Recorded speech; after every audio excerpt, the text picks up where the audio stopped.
Welcome to Mindleapic.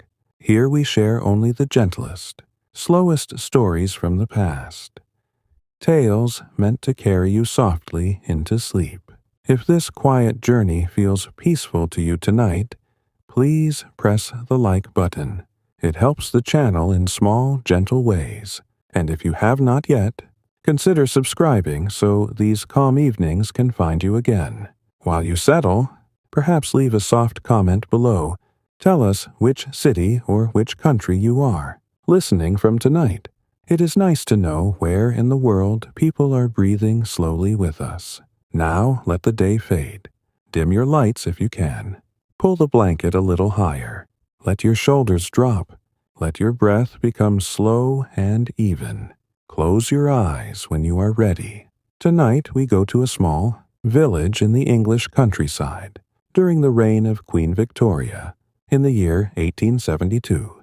The name of the village is Little Witham. It rests in a shallow valley where two low hills meet. A narrow river called the Witham runs beside it, clear and unhurried. Most houses are built of soft gray stone with roofs of dark slate. Chimneys are tall and thin, sending up pale smoke that drifts like whispers into the sky. The morning begins long before anyone opens their eyes. At 4:30, the sky is still deep navy. Only the faintest line of gray shows in the east.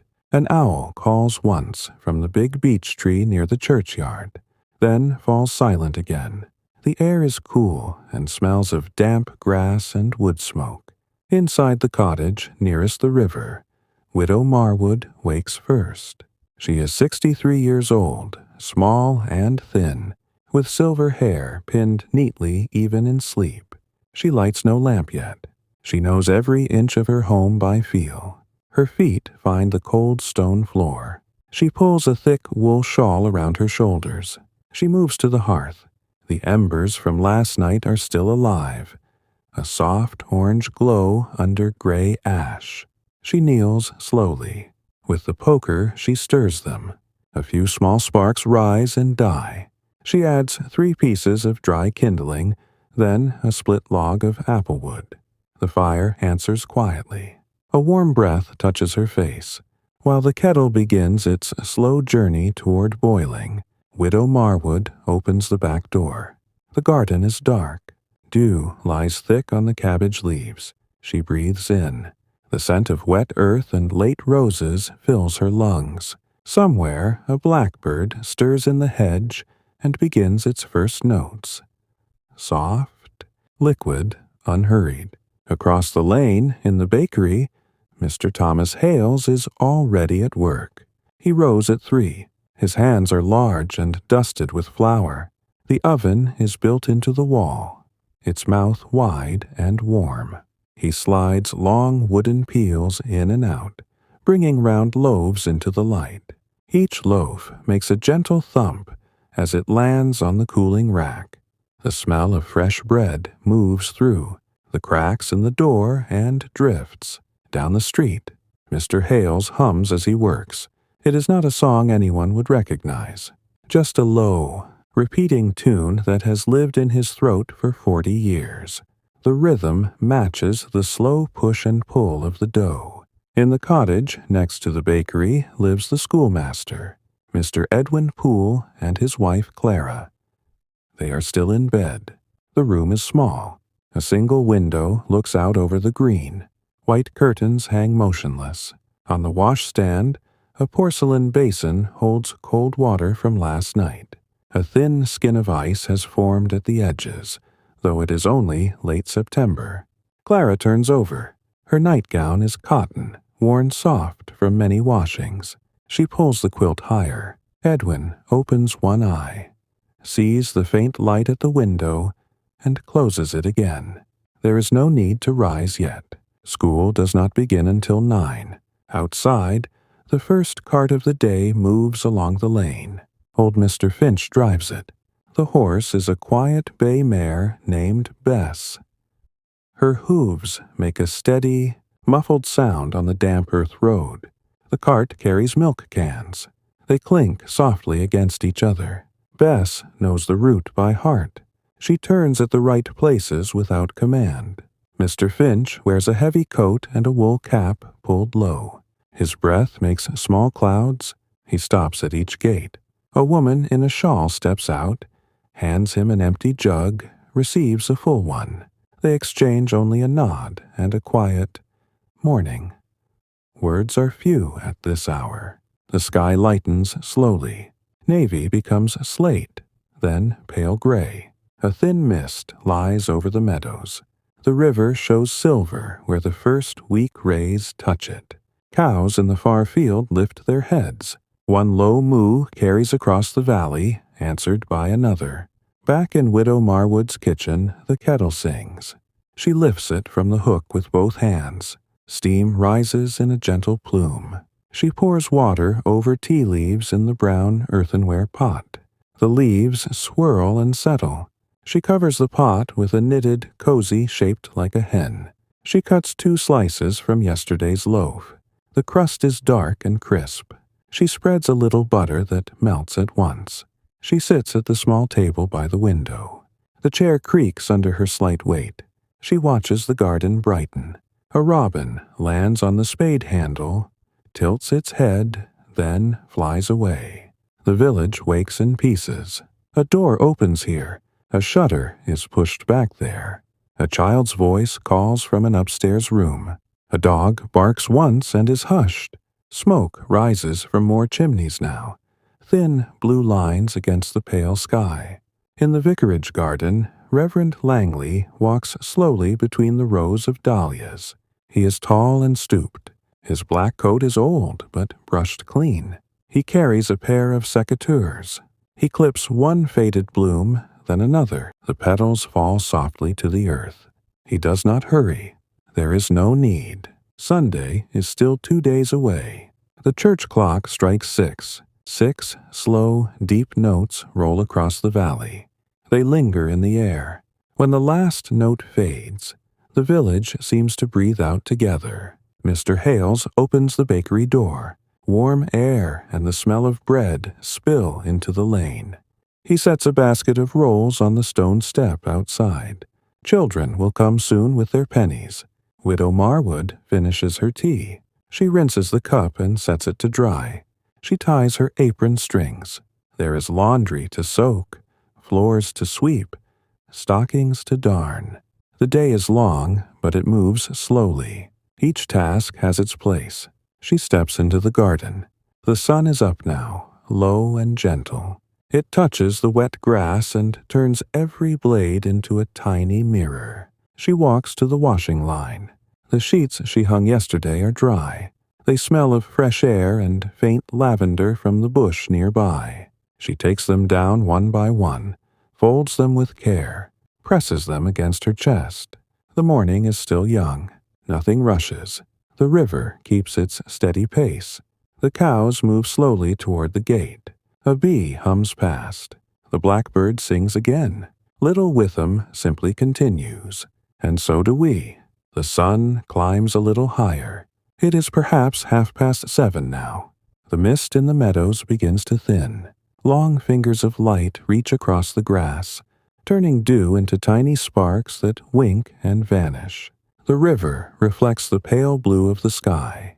A pair of ducks drift downstream, heads tucked under wings, sleeping as they float.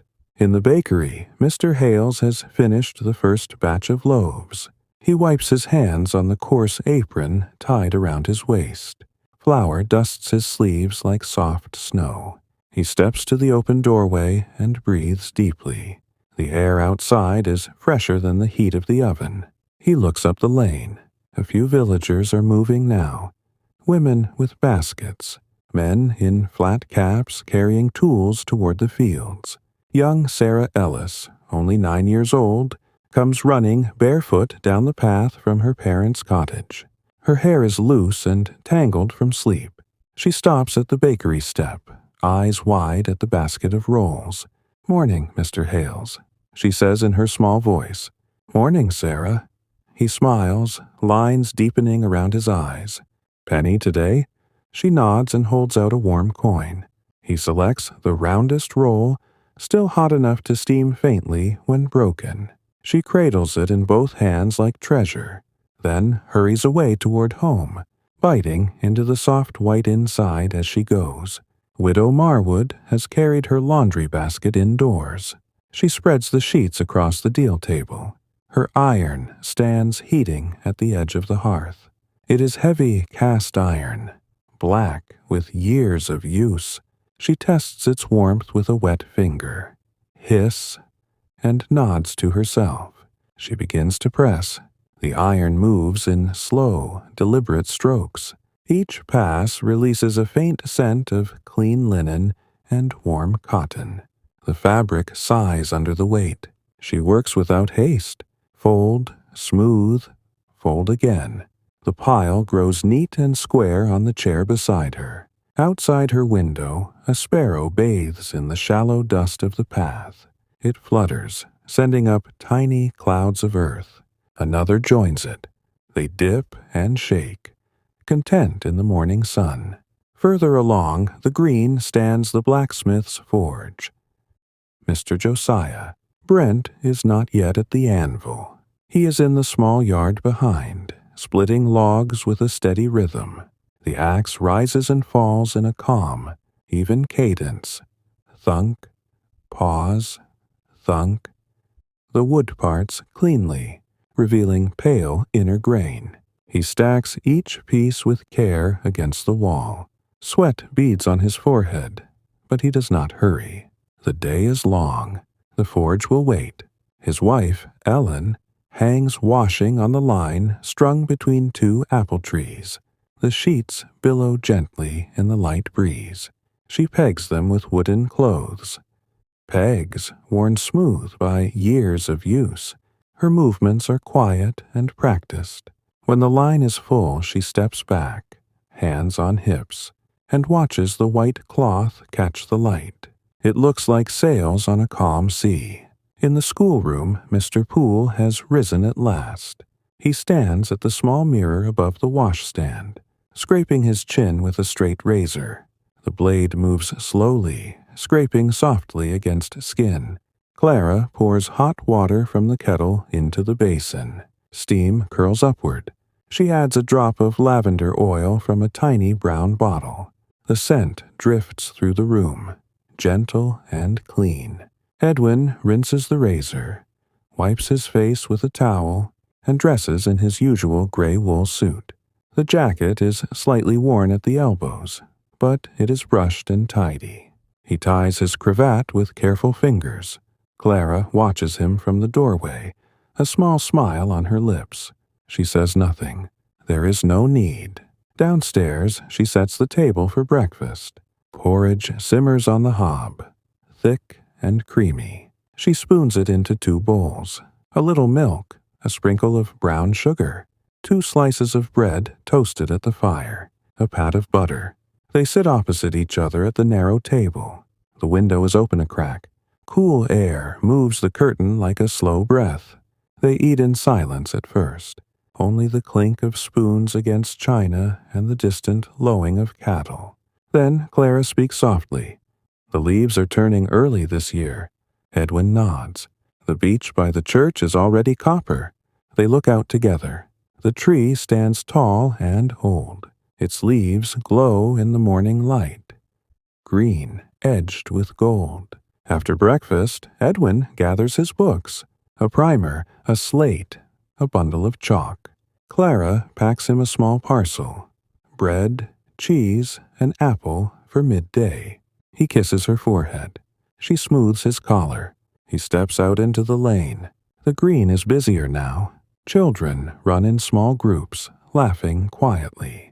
Women carry pails to the well. The pump handle creaks up and down. Water gushes cold and clear into the buckets. Conversations are short and murmured. "Good day, Mrs. Carter." "Good day, Mrs. Lane." "Fine morning." "Fine indeed." Reverend Langley has finished his clipping. He carries the secateurs back to the shed. Inside, it smells of dry earth and old wood. He hangs the tool on its nail. He pauses, hands clasped behind his back, and looks across the garden. The dahlias stand tall, crimson, pink, white. A butterfly drifts from one bloom to the next. Its wings open and close slowly, like pages turning in a quiet book. He walks to the church. The door is heavy oak, studded with iron. He pushes it open. Inside, the air is cool and still. Sunlight falls through the stained glass in soft patches of red and blue on the stone floor. The pews are polished dark from years of hands and coats. He moves down the aisle without sound. At the altar, he kneels for a moment. No words, just quiet breathing. Outside, the clock strikes 8. 8 measured notes drift over the rooftops. They settle into the valley like calm water spreading. Mr. Finch returns with the empty milk cans. Bess plods steadily. Her tail swishes once, twice. A fly buzzes near her ear. She flicks it away without breaking stride. In the fields, the men are at work. They walk behind plows pulled by patient horses. The earth turns over in dark, rich ribbons. The scent of fresh soil rises. Rooks circle overhead, calling in low voices.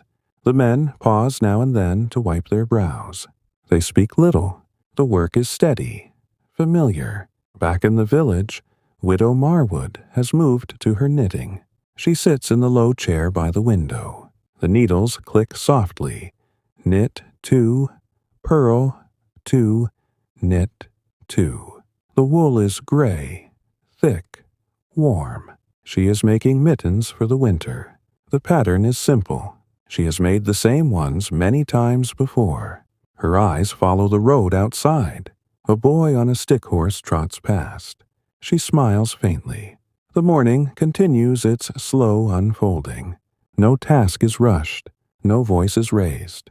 The light grows warmer. The shadows shorten. Little Witham breathes in its gentle rhythm. And the day moves on, quiet as ever. The clock has just chimed 8:30. The notes fade slowly into the soft morning air. In Little Witham, the day has settled into its gentle rhythm now. No one hurries. The village simply breathes. Sarah Ellis has reached home. She slips through the low doorway of the thatched cottage, where she lives with her mother and 2 younger brothers. The floor is packed earth, swept clean each day. A small fire burns in the open hearth. Her mother, Mrs. Ellis, kneels there, stirring a pot of barley broth. The steam rises in lazy curls. It smells of onions, carrots, and slow-cooked grain. Sarah holds out the half-eaten roll. "For the boys," she says quietly. Her mother nods without looking up. "Good girl." Put it on the table. The 2 little brothers, Tom and Jack, sit on the bench by the wall. They are 4 and 6. Their feet do not quite touch the floor. They swing their legs in slow arcs. Tom watches the fire. Jack picks at a loose thread on his smock. Neither speaks. They wait patiently. Mrs. Ellis ladles broth into 3 wooden bowls. She breaks the roll into pieces and drops one into each bowl. The bread soaks up the liquid and softens. She hands the bowls to the children. They blow on the surface before taking the first careful spoonful. The only sounds are the soft scrape of spoons and the crackle of the fire. Outside, the lane grows a little busier. Women walk in pairs to the well, buckets swinging at their sides. Their skirts brush the grass at the edges of the path. They talk in low voices about small things. The price of candles, the health of a neighbor's cow, the pattern of a new shawl one is knitting. No laughter rises above a murmur. Their words drift and mingle with the rustle of leaves. At the forge, Mr. Brent has lit the fire. The bellows hang from a chain. He pulls the handle once, twice. Air rushes in. The coals glow brighter. Orange, then red, then a steady cherry color. Sparks drift upward like slow fireflies. He places an iron rod in the heart of the heat. It darkens, then begins to blush. He waits. There is no rush. The metal must reach the right temperature in its own time. Helen comes to the forge door. She carries a mug of tea. The steam rises from it in thin wisps. She sets it on the wide windowsill where he can reach it. He nods his thanks. She stands for a moment, watching the firelight play across his face. Then she turns back to the house to begin the day's bread-making. In the schoolroom, Mr. Poole unlocks the door. The key turns with a soft click. Inside, the air is cool and smells faintly of chalk dust and old books. He opens the tall windows. Fresh air moves in, carrying the scent of cut grass from the green. He lights no fire yet. The morning is mild enough. He arranges slates on the desks in neat rows. Each desk has an inkwell and a small bundle of quill pens. He walks to the blackboard. With a piece of chalk, he writes the date in careful copperplate. Friday, 20 September 1872. Below it, he writes the morning's first lesson. The multiplication table, 2s to 7s. The chalk whispers against the slate. He steps back, regards his work, then dusts his fingers on a cloth. Children begin to arrive. They come singly or in twos. Shoes scuff on the stone step. Caps are removed. Voices are kept low. They file in and take their places without being told. The older ones sit at the back. The youngest perch on the front benches, feet dangling. Mr. Poole stands at the front. He waits until the last child is seated. Then he speaks in his calm, even voice. "Good morning, children." "Good morning, sir," they reply together. The words are soft, practiced. He begins the roll call. Each name is read slowly. Each child answers, "Present, sir," or "Here, sir." The list is long, but he never hurries through it. When it is finished, he closes the book with a quiet snap. "Now we shall begin with the 2s. He points to the board. The children recite in unison. Their voices rise and fall like a gentle wave. 2 times 1 is 2. 2 times 2 is 4. 2 times 3 is 6. The rhythm is steady. No one stumbles. When a smaller child hesitates, an older one whispers the answer without breaking the flow. Mr. Poole nods once. They continue to the 7s. The room fills with the quiet murmur of numbers. Widow Marwood has stepped outside again. She carries a basket to the hen coop at the bottom of her garden. The hens cluck softly as she approaches. They know her step. She scatters grain in a slow arc. It falls like pale rain onto the earth. The birds peck in careful order. One old hen, speckled brown, waits until the others have taken their share before she moves forward.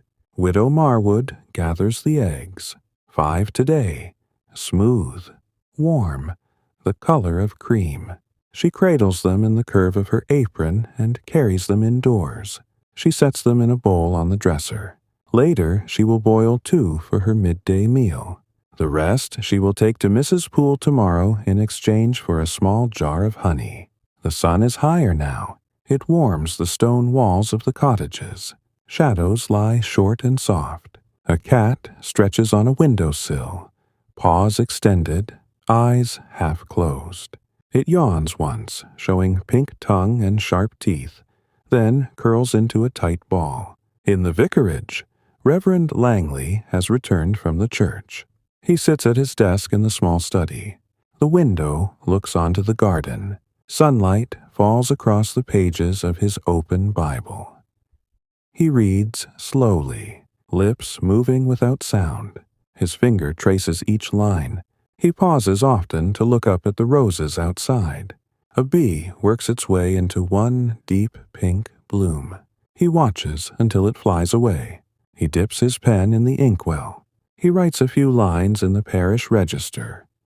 Births, baptisms, a quiet note about an elderly parishioner who passed peacefully in her sleep last week. The pen scratches softly.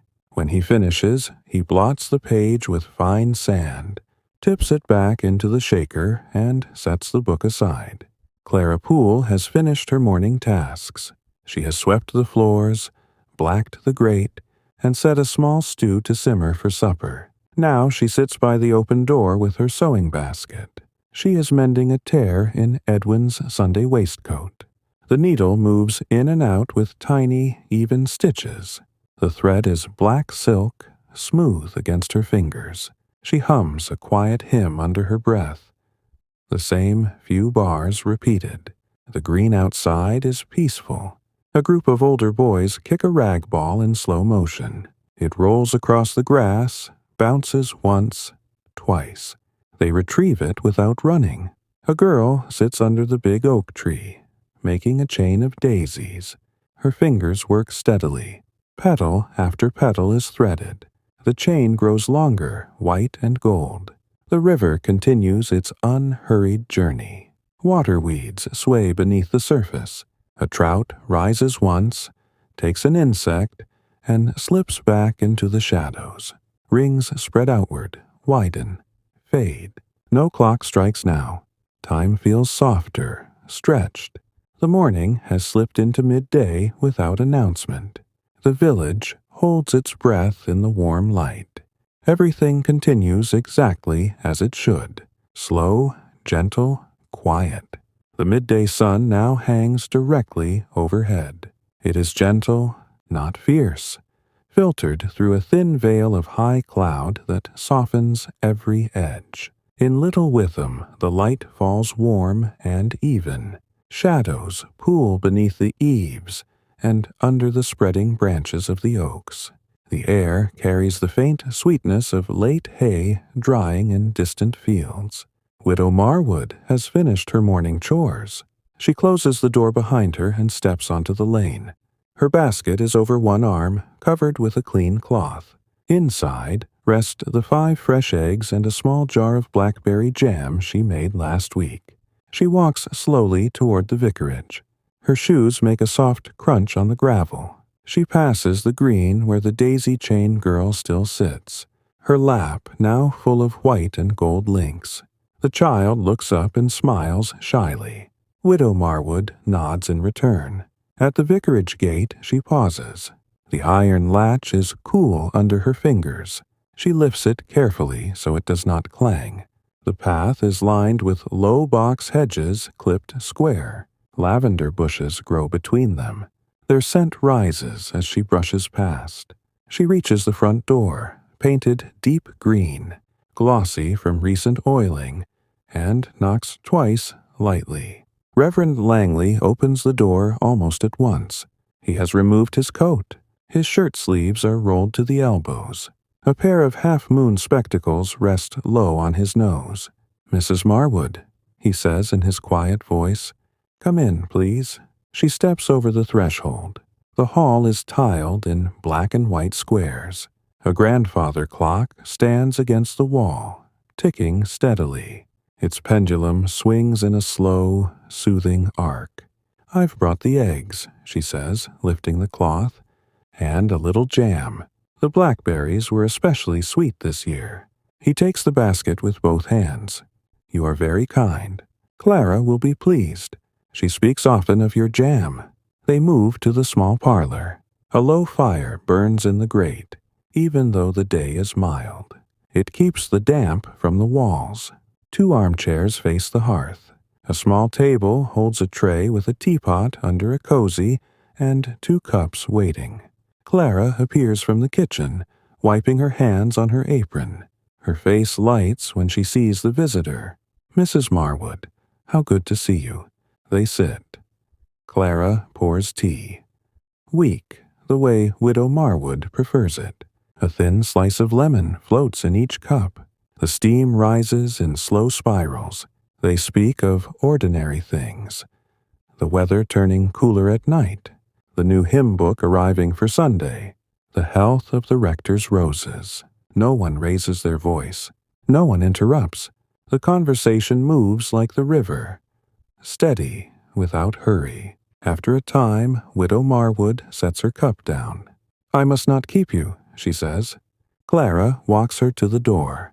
At the threshold, she presses a small wrapped parcel into Widow Marwood's hands. "A jar of honey from their own bees. For your tea, Clara says softly. Widow Marwood thanks her. She walks home the same slow way she came. The sun warms her back. A breeze stirs the leaves overhead. They rustle like pages turning in an old book. In the schoolroom, the morning lessons have ended. Mr. Poole dismisses the children with his usual calm words. Remember your sums for Monday, and mind the road on your way home. They rise together. Chairs scrape back quietly. Caps are replaced. They file out in orderly lines. Older ones first, then the younger. Outside, they scatter across the green like leaves on water. Some walk hand in hand. Some run a few steps, then slow again. Their voices are soft, blending with the hum of bees in the clover. Mr. Poole remains behind to tidy. He collects slates, wipes them with a damp cloth. Chalk dust drifts in the sunlight, slanting through the windows. He straightens the books on the shelf. Each spine is labeled in his neat hand. When the room is orderly again, he locks the door and steps into the lane. He walks toward home. Halfway there, he meets Sarah Ellis carrying a small pail of water from the well. The water sloshes gently against the sides. Afternoon, sir, she says, dipping a small curtsy. Afternoon, Sarah. Mind you don't spill. She smiles and continues on. The water catches the light and flashes silver. At the bakery, Mr. Hales has closed the front shutters for an hour. He sits on a stool behind the counter with a mug of ale and a thick slice of his own. Bread spread with dripping. The shop smells warmly of yeast and baked crust. A fly buzzes lazily against the window pane. He watches it without moving to swat it away. Ellen Brent brings him a plate of cold mutton and pickles from home. She sets it beside him without a word. He nods.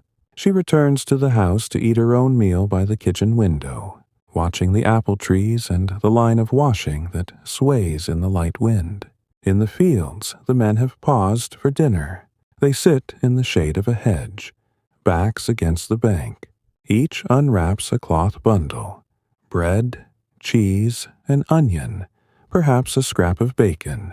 They eat slowly, chewing thoroughly. A stone bottle of cider is passed from hand to hand. They speak in low tones about the soil, the weather next week, the price of wool at market. One man lies back on the grass, hat over his eyes, and rests without sleeping. The horses stand nearby, heads lowered, cropping grass. Their tails flick once in a while. A butterfly lands on one broad back and opens its wings. The horse does not stir. Back in the village, the green is quiet again. The daisy chain girl has finished her work. The long string of flowers now circles her neck like a necklace. She walks home slowly, careful not to crush it. A dog, old and gray-muzzled, lies stretched in a patch of sun near the church gate. His ribs rise and fall in deep, even breaths. Every so often his tail thumps once against the ground. The river glints under the high sun. Midges dance above the surface in slow spirals. A kingfisher flashes blue along the bank, then perches on a low branch. It waits, perfectly still, watching the water. The afternoon stretches long and golden. No bell rings. No voice calls urgently. Time feels wide and soft, like the meadows themselves. The village rests in its own gentle pace. Everything simply continues. The afternoon sun has moved a little westward. It is perhaps 2 o'clock now. The light slants gently across the rooftops of Little Witham. Shadows stretch longer beneath the hedges and along the stone walls. The warmth lingers in the air, soft and steady, like a hand resting lightly on the earth. Widow Marwood has returned home. She sets the jar of honey on the dresser beside the eggs. The glass catches a beam of sunlight and throws small rainbows across the whitewashed wall. She sits for a moment in her low chair. Her hands rest in her lap. She watches dust motes drift slowly in the golden shaft coming through the window. They turn and turn without hurry. After a time she rises. She takes a small knife from the drawer and slices one of the eggs she boiled earlier. The yolk is bright yellow, firm but yielding.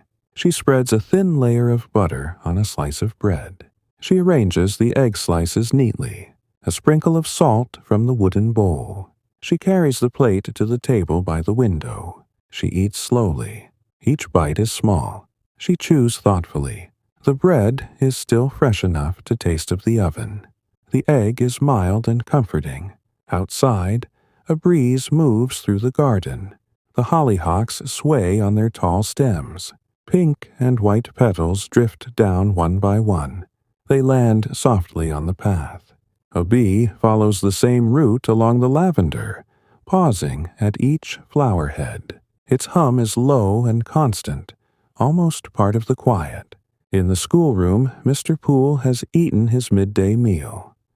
Bread, cheese, the apple Clara packed. He has wiped the knife and returned it to the cloth. Now he sits at his desk with an open book.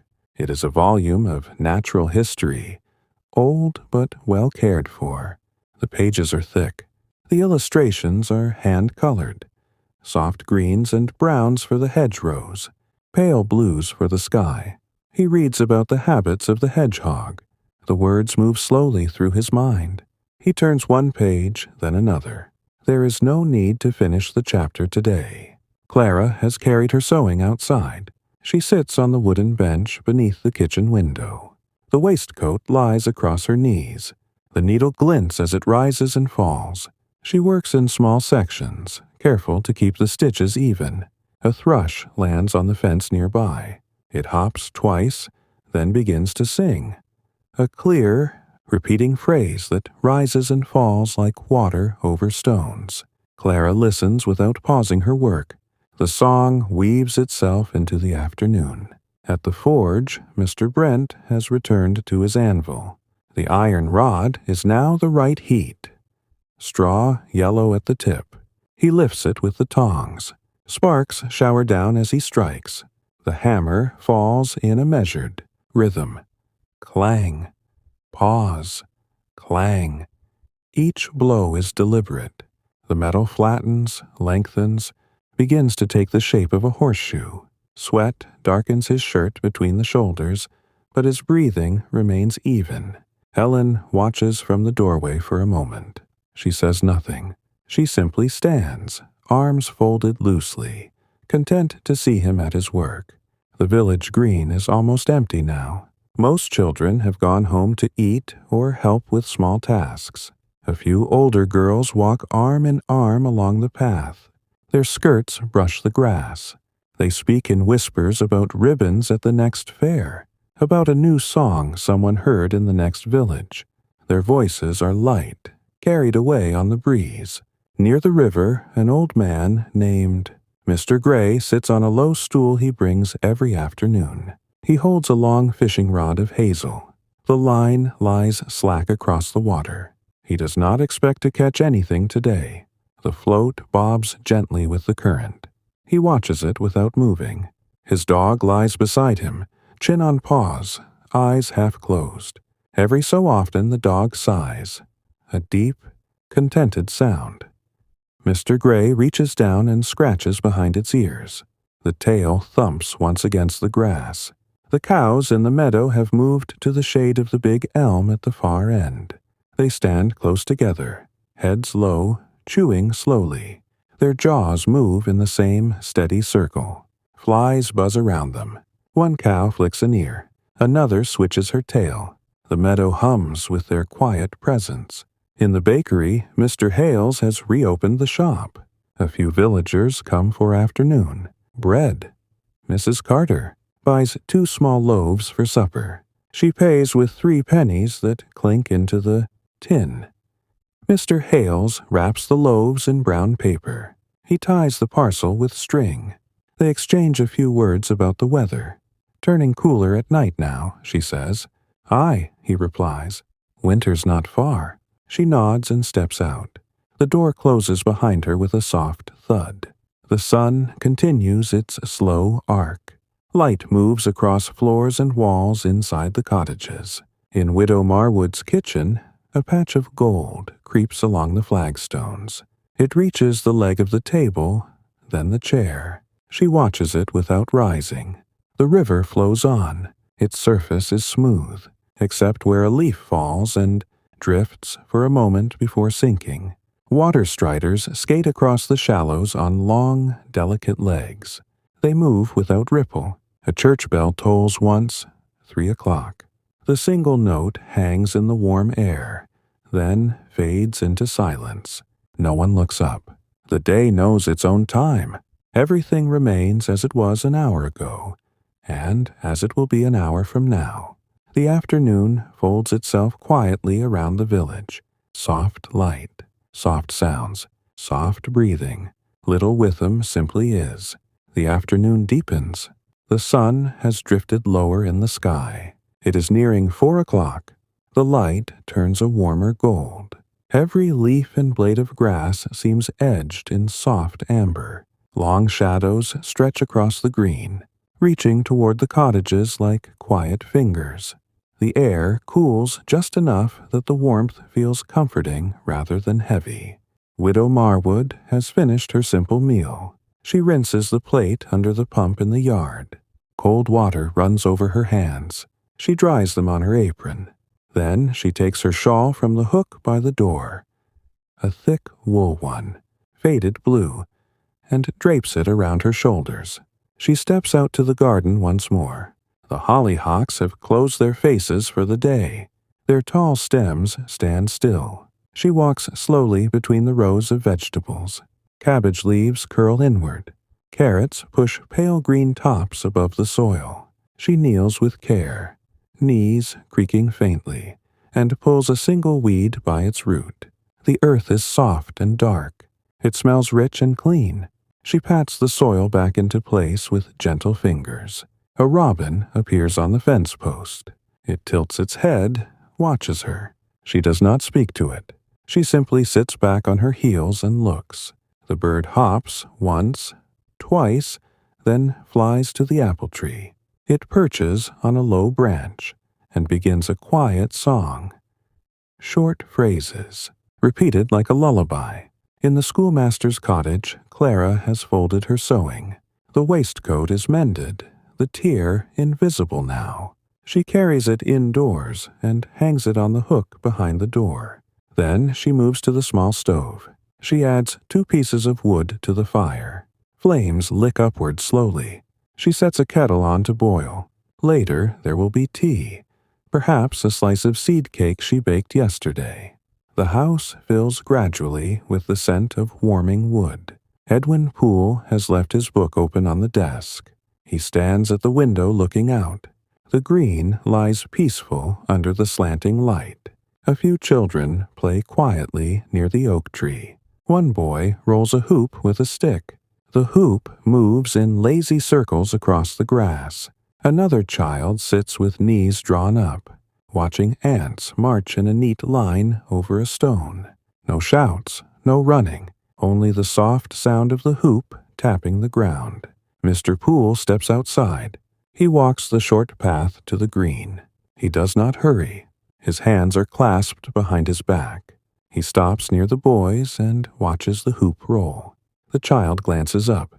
"Afternoon, sir." "Afternoon, Benjamin. Mind the roots." The boy nods and adjusts his path. The hoop glides on. Further along, near the river, Mr. Gray still sits on his stool. The float has not moved in hours. He does not mind. He has brought a small flask of tea wrapped in a cloth to keep it warm. He pours a little into the tin cup lid and sips slowly. The tea is strong, sweetened with a single lump of sugar. His dog has rolled onto its side. Its breathing is deep and regular. A soft snore escapes now and then.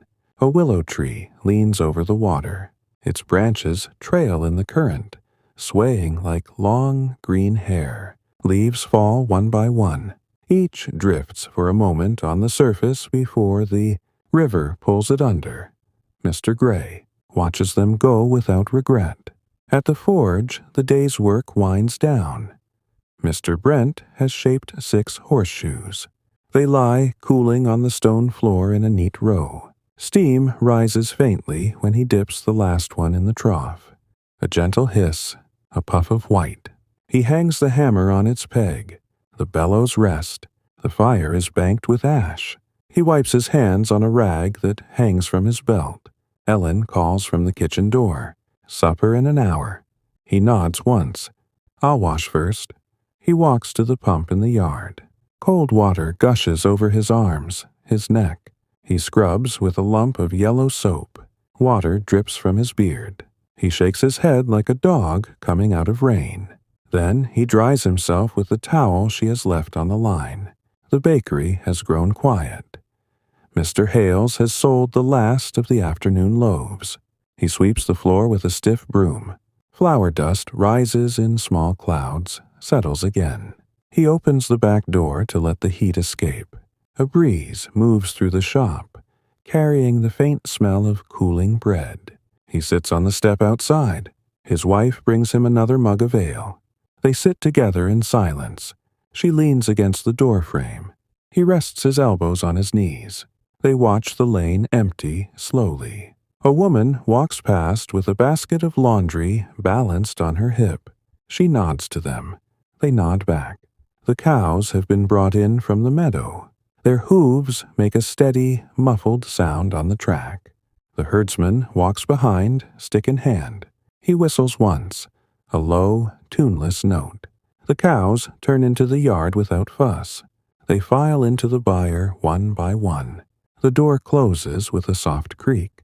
The sky begins to change. Gold deepens to rose at the edges. The high clouds catch the color and hold it. The river mirrors the sky, pink and soft gold rippling across its surface.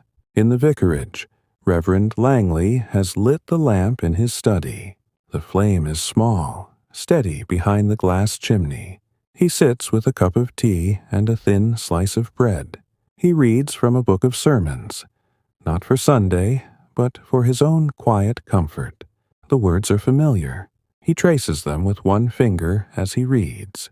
Clara moves about the kitchen. She sets the table for 2. White cloth, 2 plates, knives and forks laid straight, a small vase of late roses in the center, pink petals just beginning to open. The church clock strikes 5. 5 slow, deep notes roll across the valley. They linger longer than before. The air seems to hold them. Shadows lengthen further. Cottages glow with lamplight in their windows. One by one, small flames appear behind curtains. The village settles inward. The day has given what it had to give. No more is needed. Everything rests now. Soft, still, gentle. Little Witham waits for evening. The evening begins to gather itself around Little Witham. The sun has slipped behind the western hill. The sky holds a soft wash of rose and lavender. It deepens slowly at the edges into quiet blue. The last warm light touches the slate roofs, turning them the color of old honey for a few gentle minutes. Widow Marwood has come indoors. She closes the garden door with its familiar soft click. Inside the cottage, the air is cooler now. She lights a single candle on the mantel. She moves to the hearth. The fire from earlier has burned down to a low bed of embers. She kneels. With the poker, she stirs them once.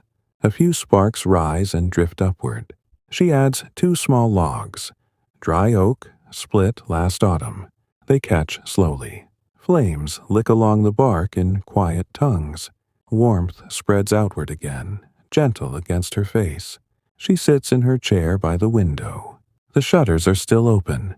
She watches the sky change. A bat flits past, dark against the fading light. Its wings make no sound. Somewhere an owl calls. Low, distant, once. Then silence returns. In the schoolmaster's cottage, Clara has drawn the curtains halfway. Lamplight glows behind the white cotton. Edwin sits at the small table with his tea. The cup steams faintly. Clara has sliced the seed cake. Small squares rest on a plain white plate. The seeds, caraway mostly, give off a faint, warm scent when broken. They eat without hurry. Edwin speaks once. The evenings are drawing in. Clara nods. The lamps come earlier each week. They look toward the window together. The sky outside has turned the deep color of twilight. Stars begin to appear. One here, another there, like slow thoughts forming. After tea, Edwin takes his pipe from the mantel. He packs it with care, a pinch of tobacco pressed gently. He lights it with a spill from the fire. The first draw is slow. Smoke curls upward in thin blue spirals. The scent is mild, woody, familiar. He settles back in his chair. The pipe stem rests between his teeth. He does not speak again for a long time. Clara takes up her knitting. Gray wool, the same as Widow Marwood's. She works by lamplight. The needles move in their steady rhythm. Click, pause, click. The sock grows longer, row by row. She counts stitches under her breath sometimes, though she knows the pattern by heart. At the forge, the fire has been raked and covered. Mr. Brent has washed again and changed into a clean shirt. He and Ellen sit in their small kitchen. The table is laid simply. Bread, cold meat, pickles, a jug of small beer. A single lamp burns between them. They eat in comfortable silence. Now and then, Ellen reaches to refill his glass. He nods his thanks. After supper, they step outside for a moment. The yard is dark now, except where moonlight touches the apple trees. The washing has been taken in. The line hangs empty. A night breeze moves through the leaves. It carries the faint scent of wood smoke from other chimneys. Ellen rests her head against his shoulder for a moment. He places an arm around her. They stand like that until the chill begins to settle. Then they go in. The door closes quietly behind them. In the bakery, Mr. Hales has locked the shop. The last customer left half an hour ago. He and his wife sit upstairs in the small sitting room above the bakehouse. A low fire burns. They have tea and the last slices of yesterday's cake. The room smells faintly of warm bread even now. Mrs. Hales mends a tear in her husband's apron by lamplight. The needle moves steadily. He watches her hands. They have done this same thing many evenings. He reaches for her hand once, presses it gently, then lets go. The green lies empty under the rising moon. Moonlight falls silver across the grass. The big oak tree stands black against the sky. Its branches spread wide and still. An owl perches high in the beech near the churchyard. Its eyes catch the light. For a moment, 2 small moons. Then it launches silently into the dark. The river flows on, quieter now. Its surface reflects the stars in tiny points of silver. Water laps softly at the bank. A volley slips into the shallows, swims across, disappears into the reeds. The sound is so faint it might be imagined. In the vicarage, Reverend Langley has finished his evening prayers. He sits with an open Bible on his knee. The lamp beside him burns low. Clara has brought him a cup of warm milk with a little nutmeg grated on top. He sips it slowly. The warmth spreads through his chest. He closes the book. He looks toward the window. The curtains are drawn, but a gap lets in a sliver of moonlight. It falls across the floor in a pale stripe. He watches it for a long time. The church clock strikes 7. 7 slow, measured notes drift over the sleeping village. They seem to settle into the thatch, into the stone, into the earth itself. Inside the cottages, lamps are turned down one by one. Flames shrink to pinpoints, then vanish. Darkness gathers gently. Widow Marwood has banked her fire for the night. She climbs the narrow stairs to her small bedroom. The floorboards creak under her weight. She lights no candle. Moonlight comes through the tiny window, enough to see by. She undresses slowly. Her nightgown is soft cotton, washed many times. She slips under the quilt. It is heavy with blankets. Warmth surrounds her at once. She lies on her back. Her hands rest at her sides. She listens to the quiet. A distant dog barks once, softly. Then nothing. Only the faint tick of the clock downstairs and the slow beat of her own heart. The village sleeps. The river keeps its gentle course. The moon climbs higher. Stars wheel above in their slow, endless turn. Little Witham rests completely. The day is done. The night holds everything in its calm arms. Everything is still. The night has fully settled over Little Witham. The moon rides high now, a pale silver disk in a clear sky. Its light falls softly across the rooftops, turning slate to faint gray blue. Every window is dark except for one or two where a single candle still burns low, behind thin curtains. The village breathes in slow, even rhythm. Widow Marwood lies beneath her quilt. Her eyes are open for a little while longer. She watches the patch of moonlight that has crept across her bedroom floor. It moves so slowly she can almost see the minutes passing in its quiet advance. The house makes small sounds around her. The faint creak of settling beams. The soft pop of an ember in the hearth downstairs. These are familiar. They comfort rather than disturb. She turns onto her side. The pillow is cool against her cheek at first, then warms. Her breathing slows to match the night. In, hold, out. In, hold, out. The quilt rises and falls gently. Her hands rest loose at her sides. Sleep comes like a tide. Slow, gradual, without hurry. It covers her completely. In the schoolmaster's cottage, the lamp has been extinguished. Edwin and Clara lie side by side in their narrow bed. The sheets are smooth cotton, worn soft from years of washing. A thin blanket covers them both. The room is cool but not cold. Moonlight slips through, a gap in the curtains and lies, in a pale stripe across the floorboards. Edwin's breathing is deep and regular. Clara listens to it for a moment. She reaches out one hand and rests it lightly on his arm.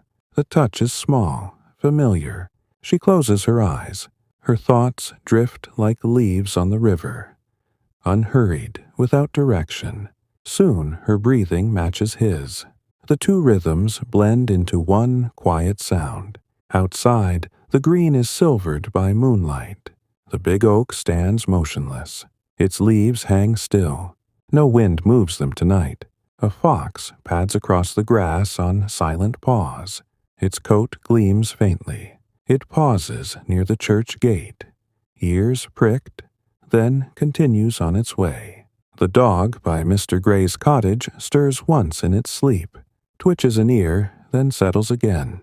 The river flows darker now, reflecting stars instead of sunlight.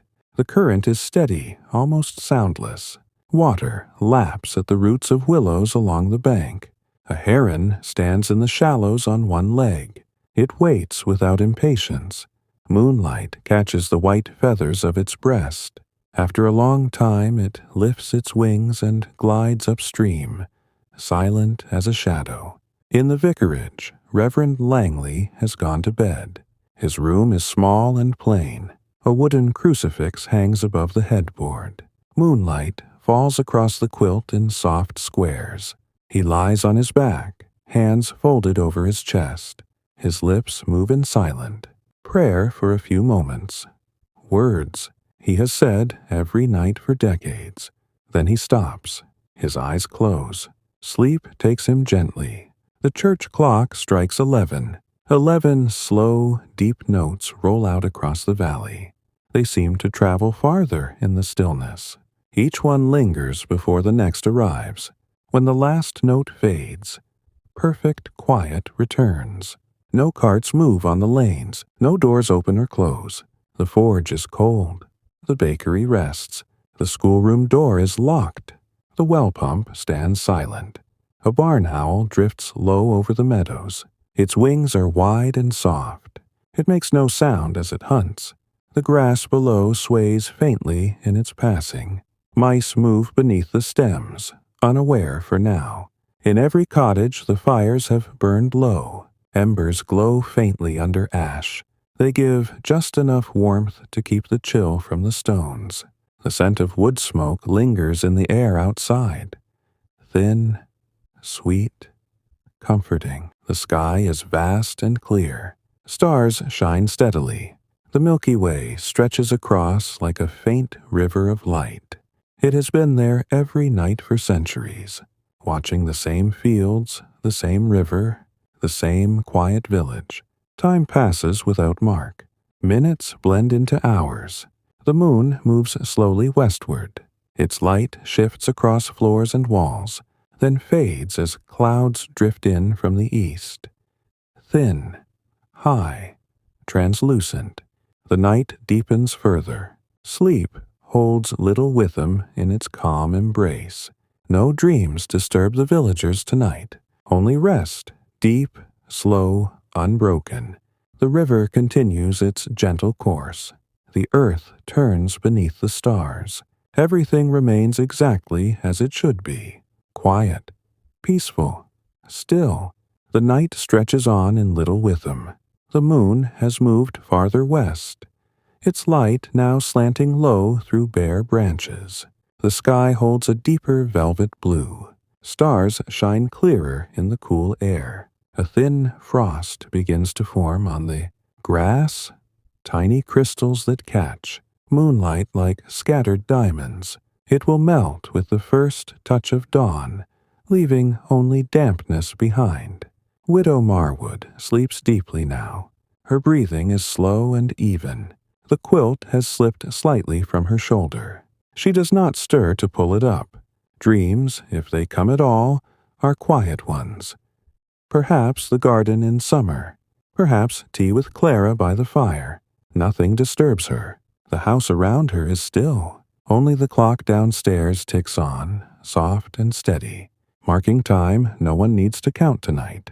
In the schoolmaster's cottage, Edwin turns once in his sleep. The movement is small. Clara shifts closer without waking. Their breaths mingle in the dark room. The stripe of moonlight has crept across the floor and now touches the edge of the bed. It lingers there like a gentle visitor, then moves on. Outside, the fox has returned to the green. It trots along the path near the oak tree, nose low to the ground. Its paws leave faint prints in the gathering frost. It pauses, lifts its head, listens. Then it continues toward the meadows. The owl in the beech watches it go without moving. Its feathers ruffle once in the night breeze, then settle again. The river flows darker still. Its surface is a mirror of stars and moon. No fish rise now. The heron has flown to its roost in the reeds. Water laps softly at the bank. Slow, repetitive, like a heartbeat. A leaf falls from a willow. It floats for a moment, turning in a lazy circle, then sinks without sound. In the vicarage, Reverend Langley sleeps on his back. His hands remain folded across his chest.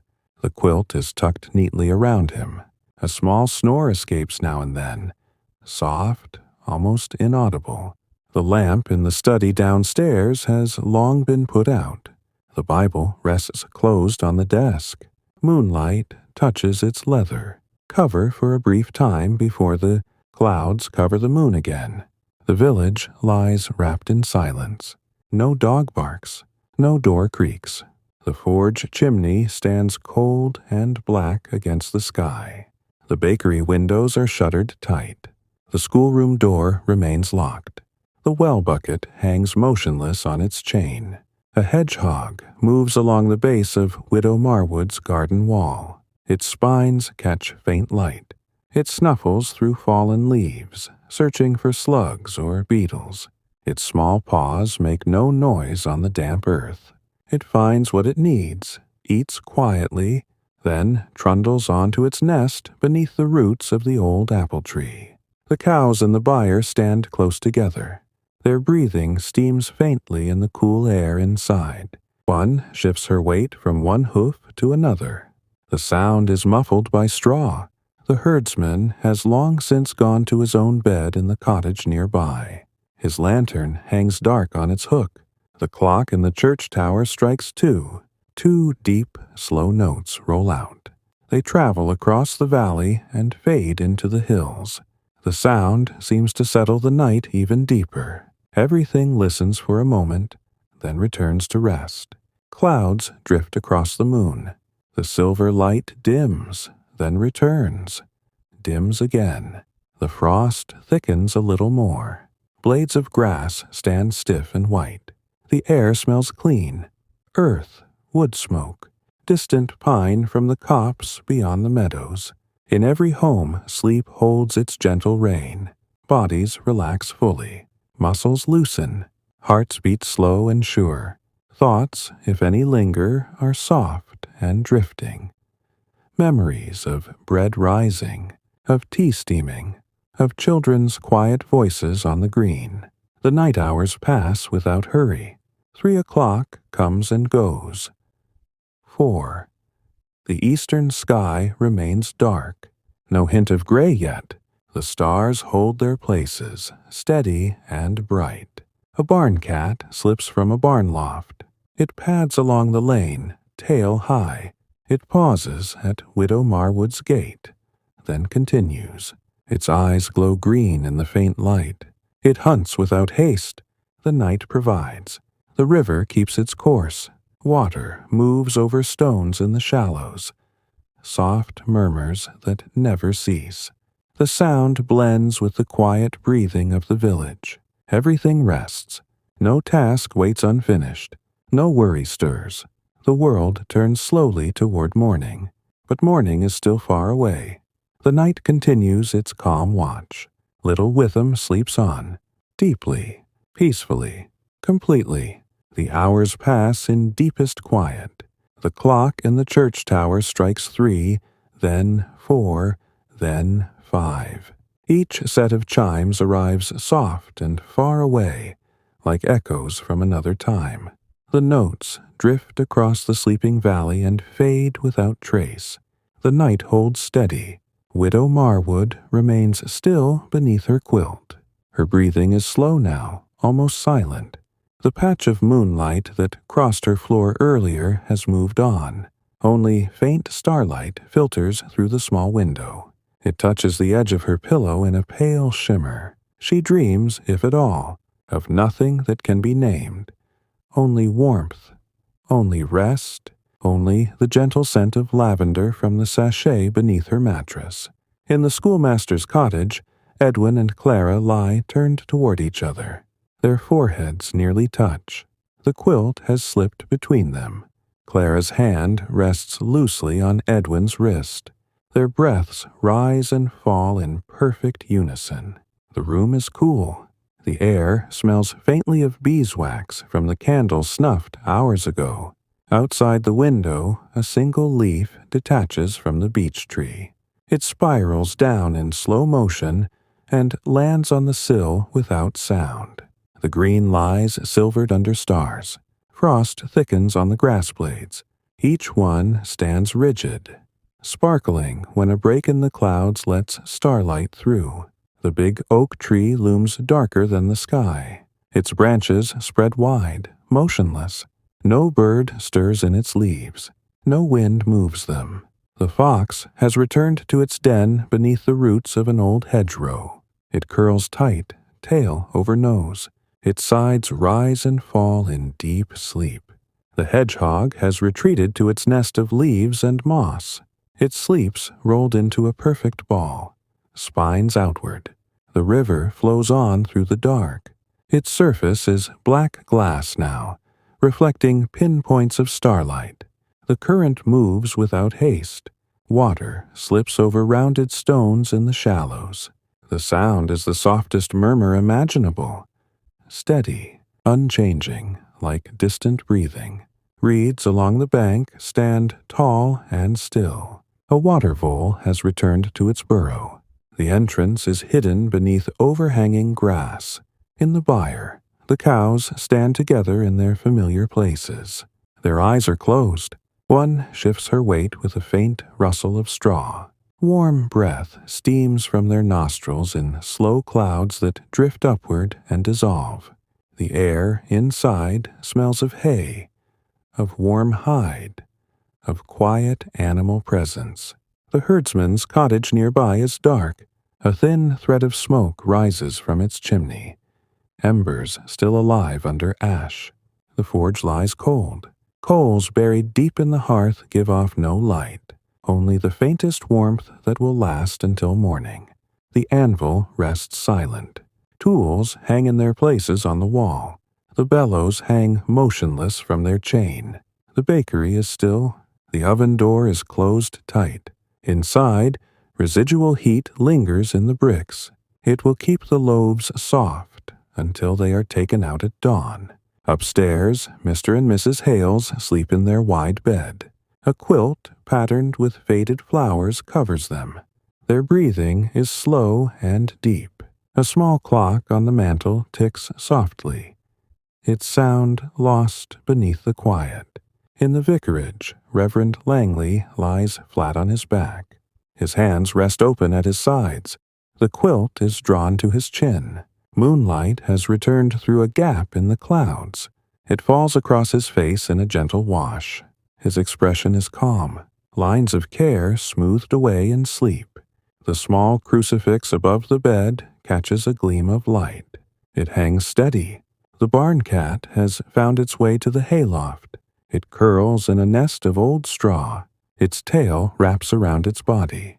Eyes close to slits, then fully. Purring begins, low, rumbling, constant. It vibrates through the hay like a distant engine running slow.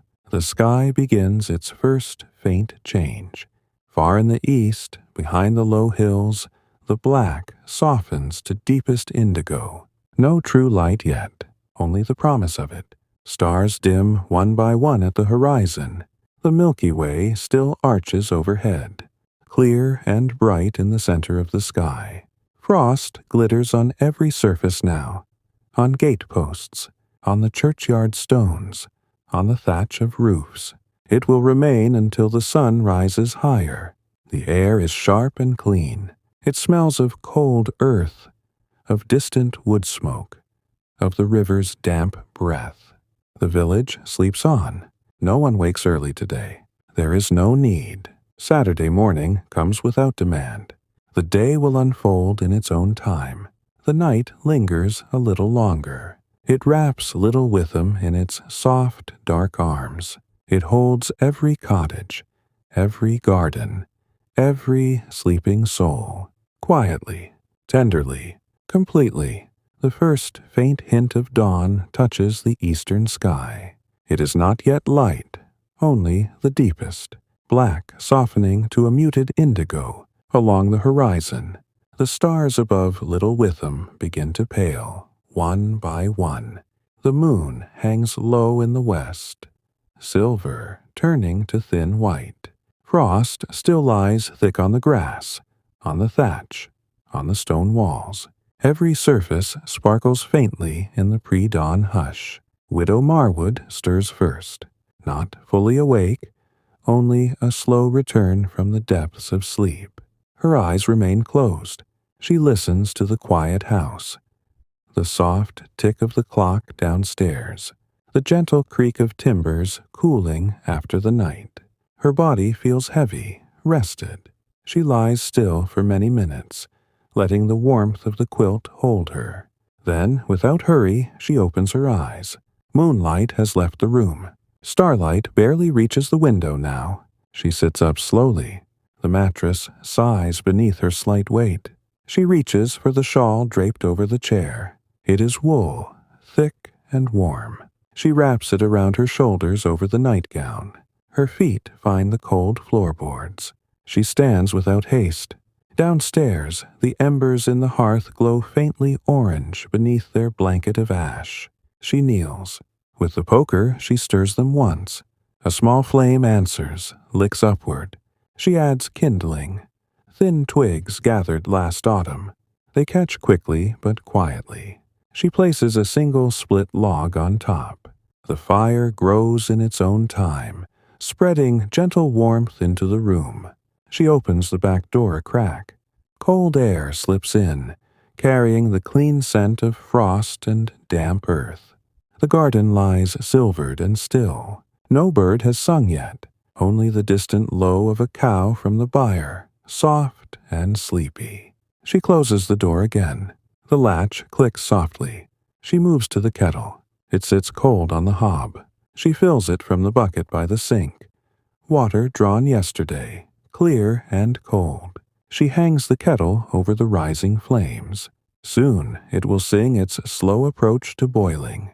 In the schoolmaster's cottage, Clara wakes next. She opens her eyes to darkness. Edwin still sleeps beside her. Breath steady and deep. She lies listening to him for a moment. Then she slips from beneath the quilt without disturbing him. Her bare feet touch the floor. It is cold but familiar. She pulls on her dressing gown. Soft flannel, faded rose. She ties the belt loosely. Downstairs, she lights a single candle. The flame trembles, then steadies. She sets it on the table. In its small glow, she moves to the stove. She adds wood from the basket. The fire answers quietly. She sets the kettle. While it heats, she slices bread. Yesterday's loaf, still good. She spreads butter thinly. She will wait for Edwin to wake before making tea. Outside, the first bird stirs. A robin in the vicarage garden. Its song begins. Short, liquid notes repeated slowly. Not loud, just enough to mark the change.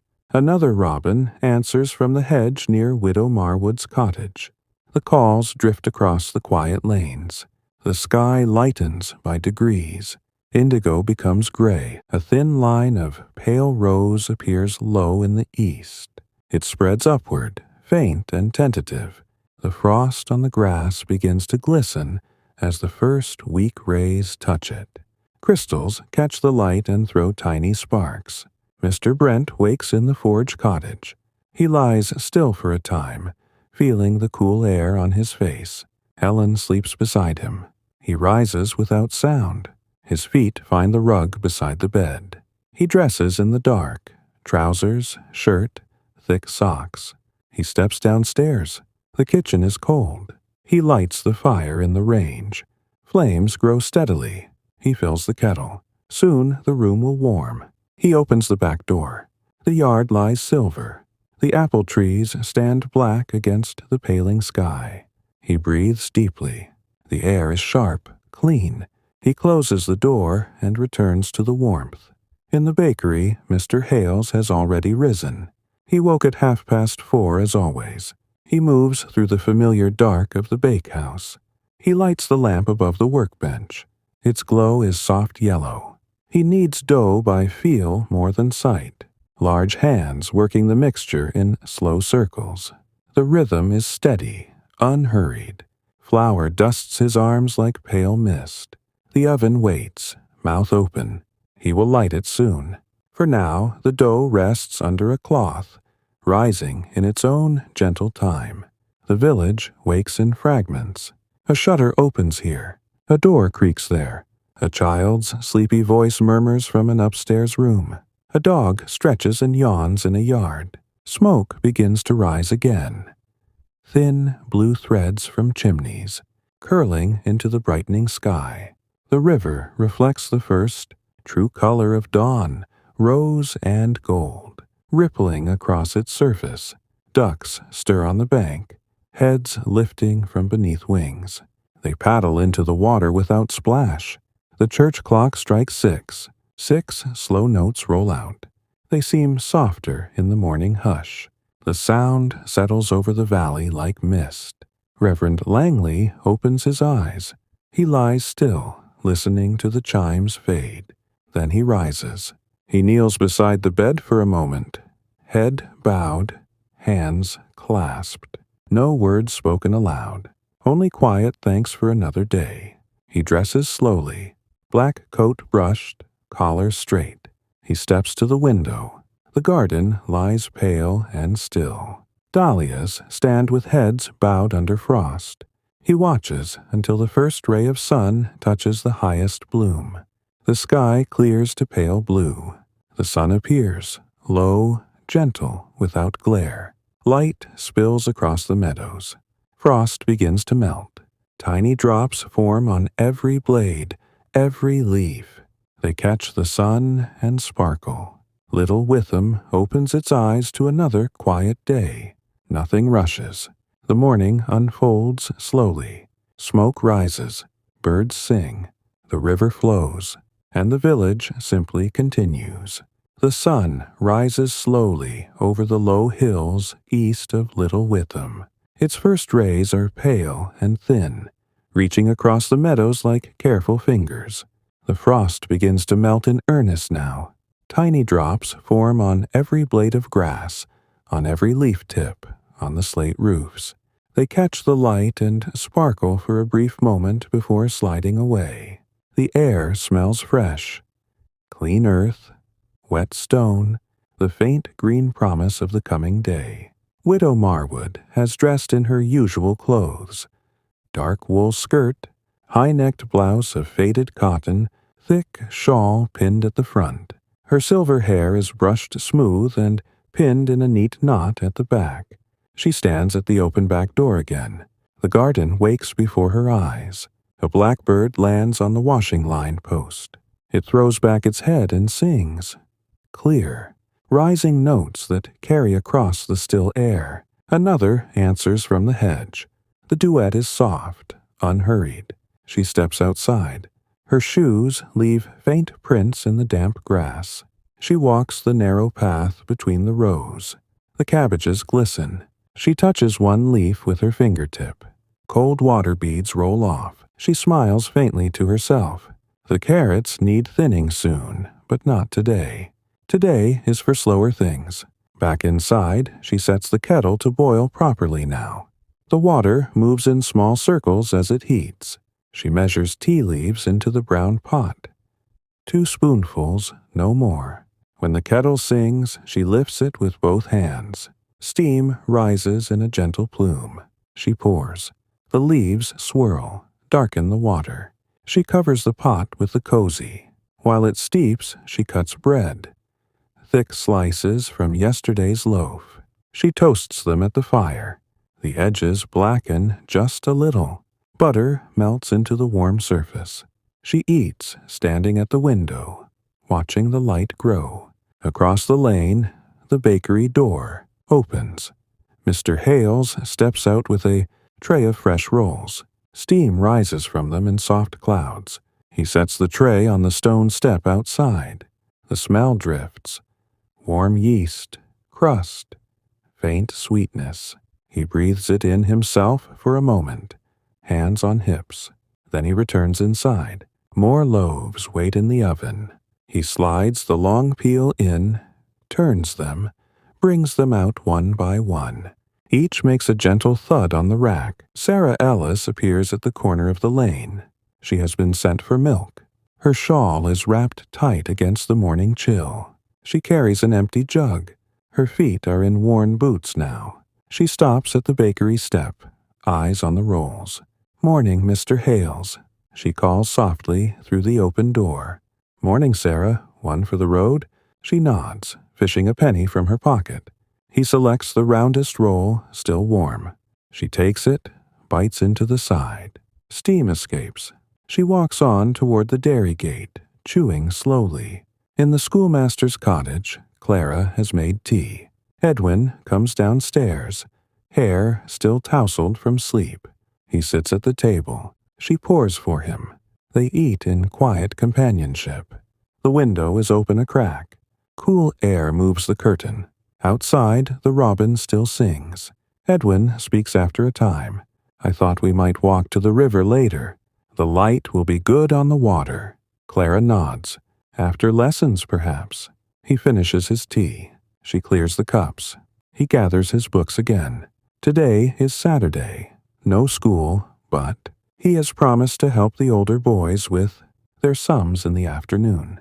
He likes the work. It gives the day shape without pressure. At the forge, Mr. Brent has lit the fire early. The coals glow red. He pumps the bellows once, twice. Air rushes in. The heat builds steadily. He places iron in the heart of it.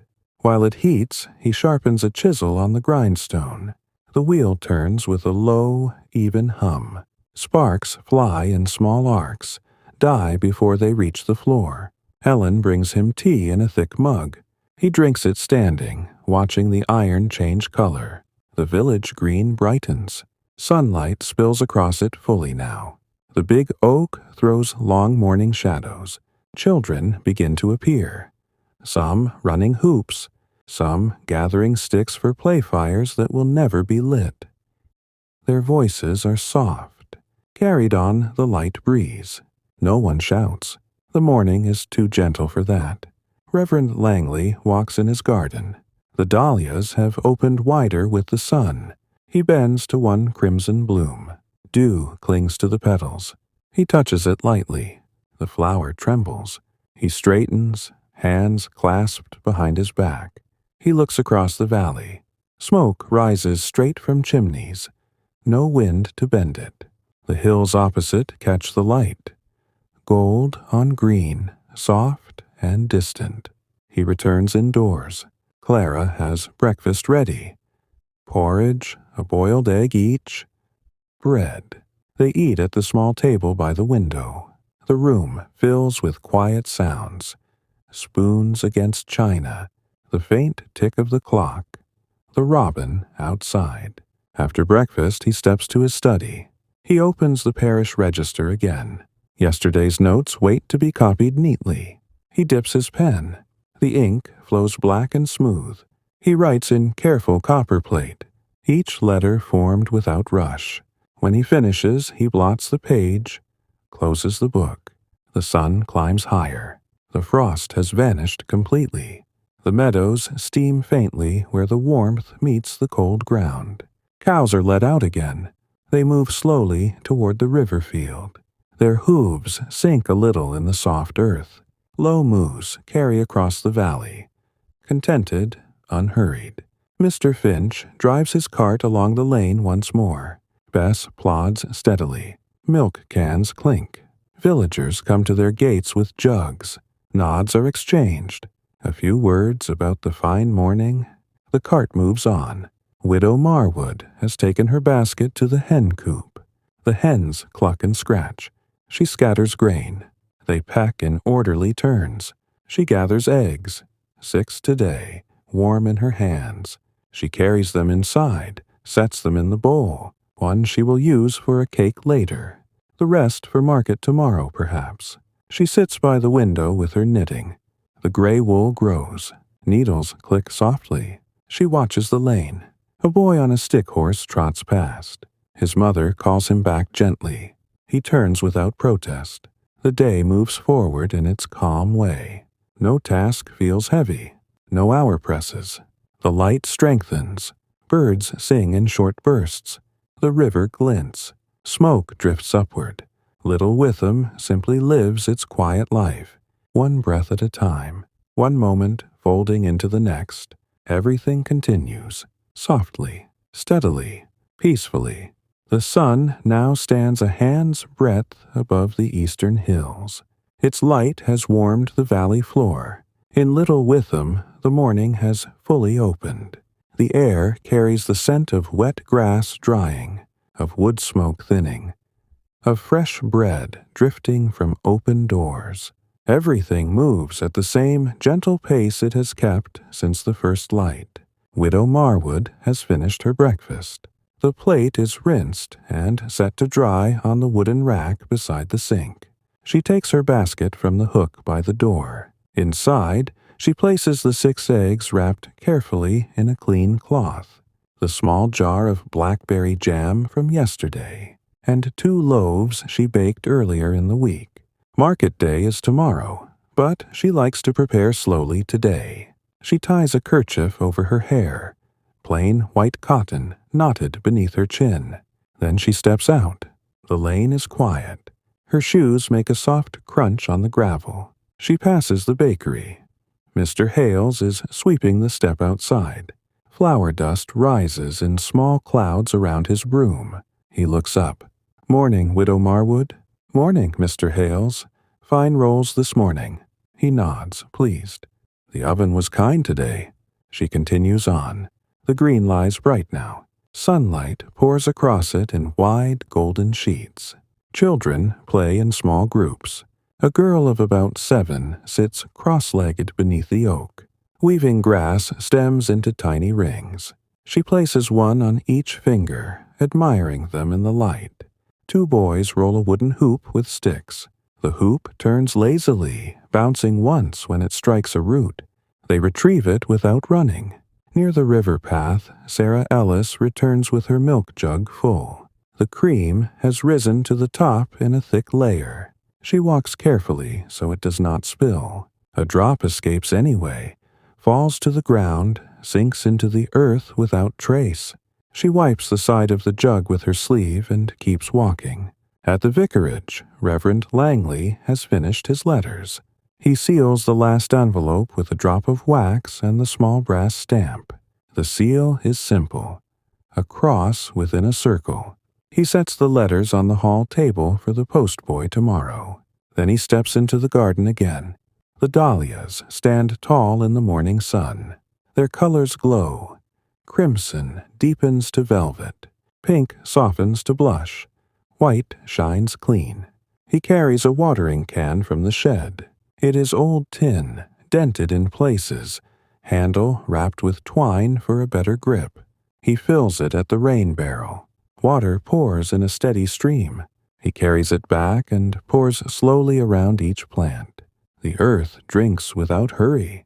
Droplets catch on the leaves and sparkle like small jewels. Clara joins him. She has brought a trug with pruning shears and a ball of twine. Together they tie back a few straggling stems. Their movements are matched. Clip, tie, step back, look. No words pass between them for a long time. The work is its own conversation. In the schoolroom, Mr. Poole has arrived early even though there is no lesson. He opens the windows wide. Fresh air moves through, carrying the scent of the river and cut hay from distant fields. He wipes the blackboard with a damp cloth. Chalk dust drifts in the sunlight. He straightens the desks again, though they were straight yesterday. Habit, not necessity. He sits at his desk with a book of poetry. Wordsworth, worn spine, pages yellowed at the edges.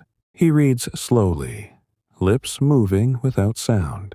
The music in my heart I bore, long after it was heard no more. He pauses, looks out the window. The green is peaceful. A butterfly drifts past. Pale yellow wings opening and closing in lazy flight. At the forge, Mr. Brent works on a gate latch. The iron glows straw yellow in the fire. He shapes it with careful hammer blows. Clang. Pause to check the curve. Clang again. The rhythm is even, almost musical in its steadiness. Ellen sweeps the yard outside. The broom moves in wide arcs across the packed earth. Dust rises and settles. She hums a tune. Low, repeating. One she learned as a girl. The river path is dappled now. Sunlight filters through willow leaves, throwing moving patterns on the water. Ducks paddle in slow circles near the bank. One dips its head, comes up with a weed trailing from its beak. It shakes the water, off in a quick spray of droplets. They catch the light like glass beads. Mr. Gray has returned to his fishing stool. The rod rests across his knees. The float bobs gently. He has brought a small packet of bread crusts. He breaks off a piece, throws it into the water. Small fish dart up. Silver flashes beneath the surface. His dog lies beside him, chin on paws, watching the ripples spread. The cows in the meadow move toward the shade of the elm again. Their tails switch lazily at flies. One lies down with a soft grunt. The others follow, settling in a loose circle. Their jaws work in slow circles. The meadow hums with their quiet presence. Back in the village, Widow Marwood has reached the dairy. She exchanges eggs for a small pat of butter and a jug of buttermilk. The dairymaid, young, cheeks pink from the cool room, wraps the butter in waxed paper. They speak briefly. "Fine morning, Mrs. Marwood." "Fine indeed." "The frost was kind, not too heavy." The dairymaid nods. Widow Marwood takes her purchases and walks home the long way, past the church. The yew trees stand dark and ancient. Gravestones lean slightly, moss softening their edges. She pauses at one. Her husband's, 40 years gone now. She touches the stone lightly. No tears, only quiet memory. Then she continues. The sun climbs toward noon. Shadows shorten beneath the eaves. The light grows warmer, fuller. Cottages glow with it. Windows reflect gold. Smoke rises thinner now. Fires are banked for the midday hours. Families eat simple meals. Bread, cheese, cold meat, apples from the store. Conversations are murmured. Children are called in from the green. Doors close softly. The day folds itself around the village once more. No haste, no urgency, only the slow turning of hours. The river keeps flowing. Birds call in short phrases. The breeze moves the leaves just enough to whisper. Little Witham rests in the fullness of morning. Everything is exactly as it should be. Gentle, unchanging, calm. The afternoon sun hangs low now, bathing Little Witham in a soft, amber glow. Shadows stretch long across the green, reaching toward the cottages like quiet arms. The day has given everything it had to give. Gentle light, steady warmth, unhurried hours. And now it prepares to rest. Widow Marwood has returned from her short walk. She sets her basket on the kitchen table. The eggs are still warm from the hen coop. The butter is wrapped neatly. She takes a moment to sit in her low chair by the window. The light falls across her lap in a golden pool. She folds her hands. She watches the lane empty slowly. A last child walks home, hoop tucked under one arm. A dog trots past with its tail low and easy. No one hurries. She rises without haste. She moves to the hearth. The fire has burned low during the day. She adds 2 small logs. They catch quietly. Flames rise in slow, steady tongues. Warmth spreads outward again, touching her knees, her hands. She sets the kettle once more. Water moves in lazy circles as it heats. She prepares tea for one last time today. 3 leaves dropped into the pot. Water poured gently. Steam curls upward like thin silk threads. She cuts a slice of bread. It is the last of the week's baking. The crust is dark and crisp. She spreads butter that melts at once. She adds a thin layer of the blackberry jam she brought to Clara earlier. The color is deep purple, almost black in the low light. She carries the plate and cup to the table by the window.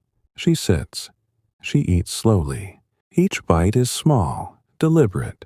The jam is sweet, tart, full of summer that has passed. She chews thoughtfully, letting the flavors linger. Outside, the blackbird sings its evening song. Short phrases, repeated like a gentle farewell. The robin has gone quiet. A bat appears, dark shape against the deepening sky. It flits past the window once, twice, hunting in silent arcs. In the schoolmaster's cottage, Clara and Edwin have returned from their walk by the river. They sit together now in the small parlor. The lamp is lit. Its flame stands steady behind the glass chimney. Edwin holds his book of poetry open on his knee. He reads aloud in a low voice, just above a whisper. Earth has not anything to show more fair. Clara listens with her head resting against the back of the chair. Her knitting lies forgotten in her lap. The words move through the room like slow water. When he finishes the sonnet, he closes the book. They sit in silence for a long time. The only sound is the faint tick of the clock and the soft crackle of the fire. At the forge, Mr. Brent has banked the fire for the night. The coals glow faintly under ash. He wipes his hands one last time on the rag. Ellen has set supper on the table. Cold mutton, bread, a wedge of cheese, pickles from their own jar. They eat without hurry. Their chairs face each other across the narrow table. They speak of small things. The gate latch finished today, the apples nearly ready to pick, the frost that may come harder tomorrow night. Their voices are quiet, matched in rhythm. When the meal is done, they step outside together. The yard is dark now, except for the last streak of rose in the western sky. The apple trees stand black against it. Ellen rests her hand on the line, where the washing once hung. Mr. Brent places his arm around her shoulders. They stand like that until the color fades completely from the horizon. In the bakery, Mr. Hales has closed the shutters. The last loaf sold an hour ago. He and his wife sit upstairs by the small fire. She mends his apron by lamplight. He watches her needle move in and out. The thread is strong, black. When she finishes, she ties the knot, bites the thread, smooths the fabric with her palm. He reaches across and takes her hand. They sit, holding hands in the warm glow. No words are needed. The green lies empty. Moonlight begins to rise. Thin silver at first, then stronger. It spills across the grass in pale waves. The big oak stands motionless. Its leaves hang still. The churchyard yews are black shapes against the sky. Gravestones catch faint light on their mossy edges. The river flows on under the emerging stars. Its surface mirrors pinpoints of silver. Water laps softly at the bank. A trout rises once near the willows, takes an insect, slips back into shadow. Rings spread outward, widen, fade into nothing. Reverend Langley has lit his lamp in the study. He sits with a cup of warm milk. The nutmeg floats on top in a faint dusting. He opens his Bible to the Psalms. He reads slowly, following each line with his finger. The Lord is my shepherd. I shall not want. His voice is soft, almost part of the quiet room. When he reaches the end, he closes the book. He looks toward the window. The curtains are drawn, but a gap lets in moonlight. It falls across the desk in a narrow stripe. He watches it for a long moment. The church clock strikes 8. 8 slow, deep notes drift over the valley. They linger in the cool night air. When the last one fades, perfect stillness returns. One by one, lamps are turned down. Flames shrink to tiny points, then vanish. Darkness gathers gently around each cottage. Fires burn low under ash. Embers glow faintly, giving just enough warmth for the night. Widow Marwood climbs the narrow stairs. She undresses in the dark. Moonlight through the small window is enough. She slips beneath the quilt. It is heavy, comforting. She lies on her back. Her hands rest at her sides. She listens to the house settle. The faint creak of beams. The soft pop of an ember downstairs. The distant murmur of the river. Her breathing slows. In, hold, out. In, hold, out. Sleep comes like the tide again. Slow, gradual, covering everything. She drifts away completely. The village sleeps. The moon climbs higher. Stars wheel in their quiet paths. The river keeps its gentle course through the dark. No sound disturbs the peace. No worry lingers. Little Witham rests in the deep calm of evening turned to night. The day has ended as it began. Slowly, softly, without fanfare. Everything is still. Everything is quiet. Everything simply is. And so, the quiet life of the village continues. Night after night, day after day, in its own gentle rhythm, forever calm, forever peaceful, forever home. The night has deepened completely over Little Witham. The moon now rides high and full, its silver light washing across the rooftops in a calm, even tide. Every slate tile gleams faintly. Every window is dark. The village lies wrapped in the softest silence, broken only by the distant, steady murmur of the river, and the occasional soft sigh of wind through the beech leaves near the churchyard. Widow Marwood sleeps without stirring. Her breathing is slow and shallow, the kind of rest that comes after a long day of small, familiar tasks. The quilt rises and falls in gentle rhythm. Moonlight has found its way through the tiny gap in the shutters. It lies across her pillow in a thin, pale stripe. She does not wake to see it. Sleep holds her gently, completely. In the schoolmaster's cottage, Edwin and Clara lie close together. The lamp has long been extinguished. The room is cool and dark, except for the faint glow of embers in the grate downstairs, filtering up through the floorboards in a soft orange whisper. Their hands rest near each other beneath the quilt. Clara's fingers curl loosely around Edwin's thumb. Their breaths match, slow in, slow out, like two tides moving as one. No dreams trouble them tonight, only deep, unbroken peace. At the Forge cottage, Mr. Brent and Ellen have gone to bed. The fire in the range is banked low. A single red coal glows beneath the ash like a quiet heartbeat. They lie on their sides, facing each other in the narrow bed. Ellen's head rests on his shoulder. His arm lies across her waist. The quilt is heavy wool, patched in places from years of use. It keeps the night's chill away. Their breathing is steady, deep. The small sounds of the house, the faint creak of settling beams, the soft tick of the clock on the mantel blend into the background like a lullaby they have known all their lives. In the bakery upstairs, Mr. Hales and his wife sleep in their wide bed. The scent of bread still lingers faintly in the air, even here. The quilt is thick, patterned with small printed flowers that have faded to gentle pastels over time. Mrs. Hales lies curled slightly, one hand tucked beneath her cheek. Mr. Hales sleeps on his back, mouth open a little, snoring softly once every few minutes. A low, comforting rumble. The small clock on the dresser ticks on. Its sound is lost beneath their quiet breathing. The green is empty and silvered.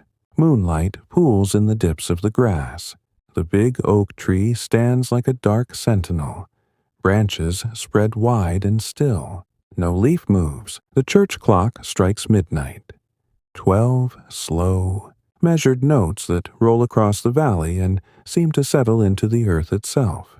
When the last chime fades, the silence feels even deeper, more complete. The river flows on beneath the moon. Its surface is a ribbon of silver and black. Stars reflect in tiny, perfect points. Water slips over stones with the softest murmur imaginable. A single leaf falls from a willow branch.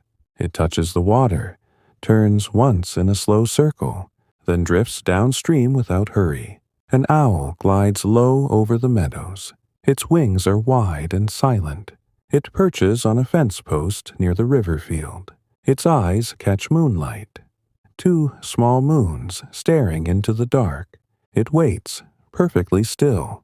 Then it launches again, vanishing into the shadows of the hedgerow. In every cottage, the fires have become only embers. Warmth lingers in the stones of the hearths, enough to keep the rooms from turning cold. The scent of wood smoke has faded to the faintest trace. The air inside each home is still, scented with linen, wool, faint lavender, the memory of bread and tea. The sky is vast and clear. The Milky Way arches overhead like a quiet road of light. Stars shine steadily, unchanging. They have watched this valley for centuries. The same fields, the same river, the same small cluster of stone cottages, and they will watch for centuries more. Time passes without mark. 1 o'clock comes. 2. The moon begins its slow descent toward the western hill. Its light shifts across floors and walls, touching a chair here, a quilt there, then moving on. No one wakes. No child cries out in the night. No dog barks at shadows. The hedgehog sleeps curled in its nest. The barn cat dreams in the hayloft, paws twitching once. The cows stand together in the byre, heads low, eyes closed, breath steaming faintly in the cool air. The night holds little Witham in its calm, dark embrace. Everything rests. Bodies relax fully into the mattress and quilt. Minds empty of the day's small thoughts. Hearts beat slow and sure. The river continues its gentle journey. The earth turns quietly beneath the stars. The village sleeps on, deeply, peacefully, completely. And so another quiet day in Little Witham has ended, folding itself into night without fanfare, without rush. Tomorrow the sun will rise again. Slowly, gently, as it always does. The kettle will sing. Bread will bake. Children will play on the green. The river will flow. Life will continue in its soft, steady rhythm. But for now, there is only this perfect stillness, only this gentle dark, only rest. Good night, dear listener. May your own sleep be as calm and deep as the sleep of Little Witham tonight. Let the quiet carry you. Let your breath slow. Let your eyes close. The day is done. The night is kind. Sleep well.